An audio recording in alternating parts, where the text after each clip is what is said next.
તાલુકા વિકાસ અધિકારી કેમ નથી? તાલુકા વિકાસ અધિકારી કોઈ જવાબ તો હશે ને કોઈની પાસે. અહીંયા મંચ પર બેઠેલા લોકો પદાધિકારીઓ છે, આખી માહિતી અધિકારીનો હોય. એમાં મેન અધિકારી નથી. સેવા સેતુનો આટલો મોટો કાર્યક્રમ ને તાલુકા વિકાસ અધિકારી નથી, મામલતદાર કેમ નથી? અહીંયા સેવા સેતુમાં પ્રાંત અધિકારી પણ હોય ને, સેવા સેતુમાં પ્રાંત અધિકારી પણ હોય ને. આજે પ્રાંત અધિકારી પણ નથી. સરકારનો આટલો મોટો કાર્યક્રમ, રાજ્ય સરકાર ગરીબો માટે ખૂબ ચિંતા કરે છે. ના નેત્રંગ તાલુકાના ટીડીઓ કે પછી મામલતદાર કે આ વિભાગના પ્રાંત અધિકારીને કોઈ ગરીબોની ચિંતા નથી એવું લાગે છે. ભાઈ પાસે ખુલાસો માંગો. એ અહીંયા આ મહત્વ નથી, તે મહત્વનું છે. નેત્રંગના પેલા ગરીબોના લારી ગલ્લા તોડે હટાવે છે, એ બીજા દિવસે કાર્યક્રમ કરી શકાતો હતો તમારે. પણ આ મહત્વનો કાર્યક્રમ હતો. આ મહત્વનો કાર્યક્રમ કે એ મહત્વનો કાર્યક્રમ, આખા કાર્યક્રમનું કાર્યવાહીની નોંધ કોણ લખે છે? આખા કાર્યક્રમની કાર્યવાહીની નોંધ મેં કહ્યું એ પણ લખો. ના સરકારમાં રિપોર્ટ કરવાનો છે. પ્રાંત નથી, ટીડીઓ નથી, મામલતદાર નથી ને બીજા કયા કયા વિભાગના અધિકારી નથી. ભાઈ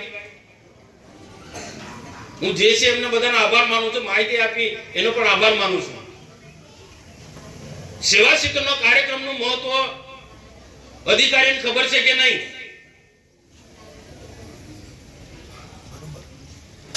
હું સરકારમાં લખીશ, કાર્યવાહી નોંધ કરવા આખો રિપોર્ટ સરકારમાં જોવો જોઈએ. ના આખો કાર્યવાહી નોંધ લખાય પછી મને બતાવો. આદિવાસી વિસ્તાર છે એટલે આપણે વેઠ ઉતારવાની છે ભાઈ. આ આદિવાસી વિસ્તાર છે એટલે આખા કાર્યક્રમ, સેવા સેતુના કાર્યક્રમની આપણે વેઠ ઉતારવાની છે.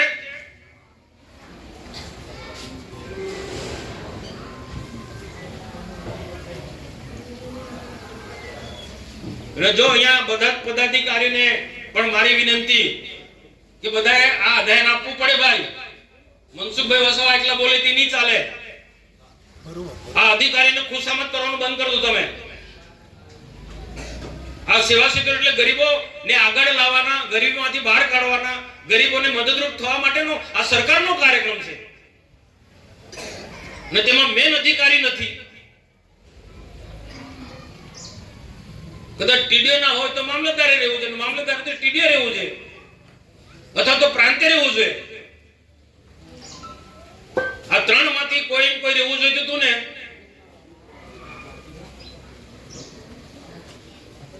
અને લોકોએ પણ જાગવું પડશે ભાઈ. હા, લોકોમાં પણ જાગૃતિ લાવવી પડશે. નહીં તો વર્ષોથી આવું જ ચાલતું હતું. પહેલા લૂંટાવાળાનું રાજ ચાલતું હતું. આ બધી યોજનાઓ સેટિંગ વાળા લોકો લાભ લઈ જતા હતા. આ એવું નથી ચલાવવાનું. અત્યાર સુધી જે સરકારની જે યોજના બધી ચાલતી હતી, બધા સેટિંગ વાળાનું બધું ચાલતું હતું. હવે આ મોદી શાસનની અંદર કોઈ સેટિંગ વાળાનો નહીં ચાલે. આ પારદર્શક હોય એટલે પારદર્શક વહીવટ. આ અલગ અલગ વિભાગની યોજના